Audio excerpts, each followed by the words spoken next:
Hello friends, welcome back to my channel my mentor Viraj. आज मैं आपके लिए लेकर आई हूँ बहुत ही बढ़िया एक प्यारा सा कॉन्सेप्ट जो बहुत इंपॉर्टेंट है, टाइम वैल्यू ऑफ मनी। तो जैसे कि मैंने आपको पिछले वीडियो में कहा था, टाइम वैल्यू ऑफ मनी का वीडियो आएगा। तो ये रहा टाइम वैल्यू ऑफ मनी का वीडियो। अब जल्दी से बिना भूले सब्सक्राइब कर दो। तो चलो स्टार्ट करते हैं टाइम वैल्यू ऑफ मनी। तो basically time value of money होता क्या है? तो जैसे पहले भी मैंने बताया था कि आज आपके पैसों की जो वैल्यू है, क्या 10 साल बाद वो सेम रहेगी? नहीं ना, वो चेंज होती रहती है। जनरली अगर आप पैसे घर पे ही रखेंगे, 100 रुपए आपके घर में पड़े हैं और वो 5 साल के बाद जब आप निकालोगे, तो वो 100 रुपए में उतना ही सामान जो आज आपको मिल जाता है, उतना शायद 5 साल बाद नहीं मिलेगा। ठीक है? तो ये टाइम वैल्यू ऑफ मनी का इफेक्ट है। तो ऐसा क्यों होता है?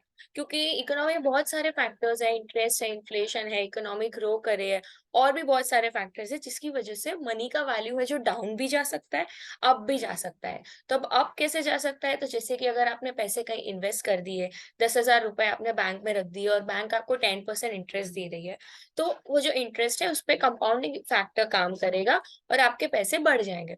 तो यही है टाइम वैल्यू ऑफ मनी, जिसकी वजह से आपके मनी की जो वैल्यू है वो चेंज हो सकती है। तो उसमें दो फैक्टर काम करते हैं, एक है कंपाउंडिंग, एक है डिस्काउंटिंग। तो टाइम वैल्यू ऑफ मनी जानकर हम करेंगे क्या? तो भाई सबके पास मनी है, मनी के बिना तो काम चलता नहीं है। ठीक है? तो मान लीजिए अगर आपको कोई बिजनेस स्टार्ट करना है, तो आप पैसे इन्वेस्ट करेंगे और सपोज आपने अज्यूम कर लिया कि अगले साल मुझे 10,000 देगा मेरा बिजनेस, उसके अगले साल मुझे 20,000 देगा, 30,000 देगा। तो ये 10, 20, 30,000 तो आप आज अज्यूम कर रहे हैं। तो क्या वो 10,000 जो आपने आज अज्यूम किए, 1 साल बाद क्या उसकी वैल्यू 10 ही होगी? या 2 साल बाद वैल्यू क्या 20,000 की 20 ही रहेगी? नहीं ना, उसके वैल्यू कम ज्यादा हो सकती है। तो एग्जैक्ट फायदा क्या हो रहा है, ये जो interest time value of money का जो इफेक्ट आ रहा है, ये इंटरेस्ट का या जो भी इफेक्ट आ रहा है, उसकी वजह से आपको फायदा हो रहा है या नुकसान, वो हम नहीं समझ पाते। ये इन्वेस्टमेंट ऑप्शन, इन्वेस्टमेंट डिसीजंस भी नहीं ले सकते। ठीक है? तो इसीलिए time value of money, time value of money में जो हम discount rate, WACC, hurdle rate, interest rate, कई सारे अलग अलग नाम से उसको जाना जाता है, उस रेट को यूज करके फाइंड आउट करेंगे present value and future value.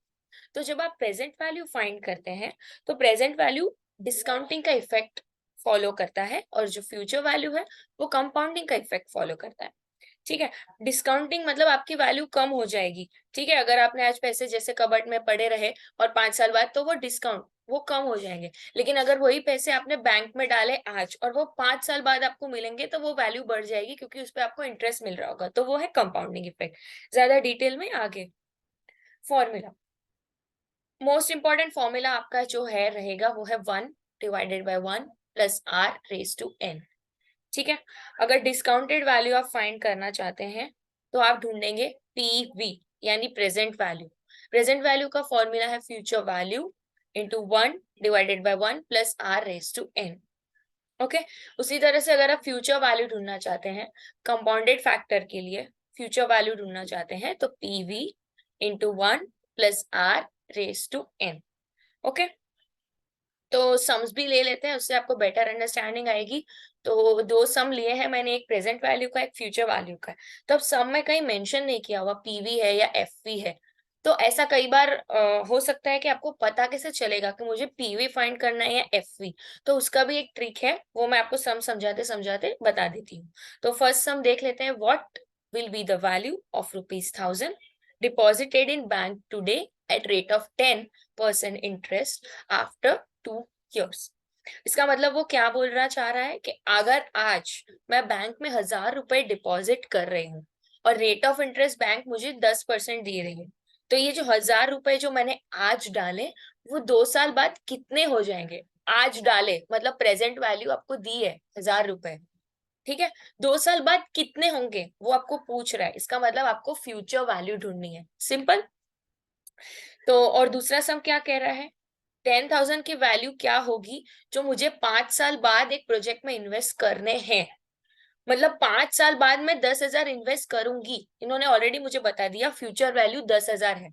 ठीक है? और इंटरेस्ट या डिस्काउंट रेट है वो 9%। तो 10,000, तो ये तो मैंने आज अज्यूम किए, बट ये 10,000 की वैल्यू 5 साल बाद क्या होगी? 5 साल बाद मुझे एग्जैक्टली 10,000 तो नहीं चाहिए। ठीक है?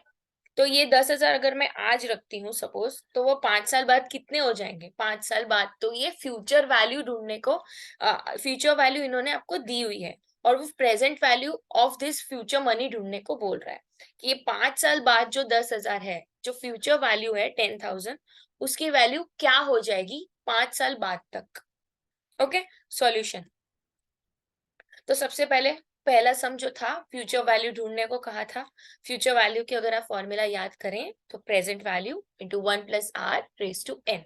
तो 1,000 रुपीज हमारी प्रेजेंट वैल्यू थी, 1,000 आ गया, इंटू 1 वो रूल है, plus r rate of interest था हमारा पहले सम में 10%। तो अब 10% को आप डायरेक्ट 10 कभी नहीं लेंगे, आप हमेशा 10/100 यानी 0.1 ऐसे लेंगे।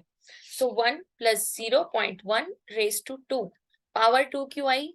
क्योंकि हमें 2 साल के बाद का टाइम पूछा है। अगर यहाँ 3 साल पूछा होता तो 3, 4 पूछा होता तो 4।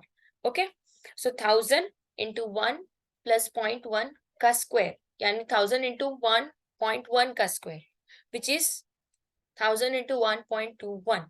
यानी आपके जो ये 1,000 रुपए हैं जो आज आपने बैंक में डाले, वो 2 साल बाद अगर आपको 10% रेट ऑफ इंटरेस्ट मिला तो 1,210 हो जाएंगे। सिंपल। अगर आपको कोई भी डाउट फिर भी आता है तो आप मुझे कमेंट सेक्शन में बिल्कुल मैसेज ड्रॉप कर सकते हैं, मैं कोशिश करूंगी कि आपका ये डाउट मैं रिजॉल्व करूं।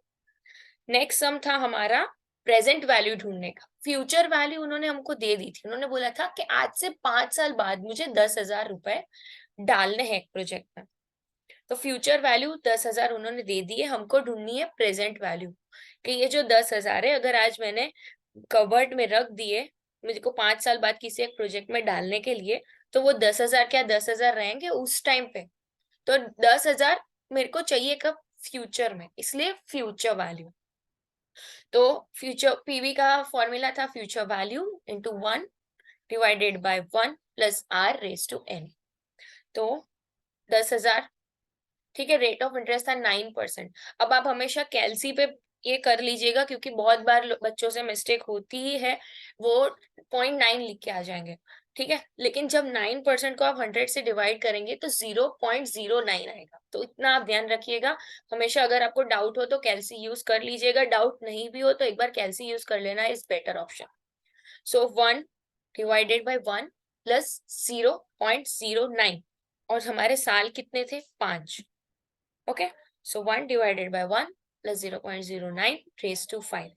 और जब आप इसको सॉल्व करेंगे तो 10,000 इंटू 0.6499, यानी ये 10,000 आपके 5 साल बाद 6,500 रुपए हो जाएंगे। ओके, सो इसके अलावा एक और कॉन्सेप्ट भी होता है जिसे हम फ्यूचर वैल्यू एन्युइटी कहते हैं, वो मैं लेकर आऊंगी आपके लिए नेक्स्ट वीडियो में। तो भूल कर भी इस बार सब्सक्राइब करना मत भूलिएगा, लाइक हिट कर दीजिए, शेयर कर दीजिए अपने दोस्तों को और सब्सक्राइब करना बिल्कुल मत भूलिएगा। Thank you for watching, bye bye guys, thank you, enjoy your day.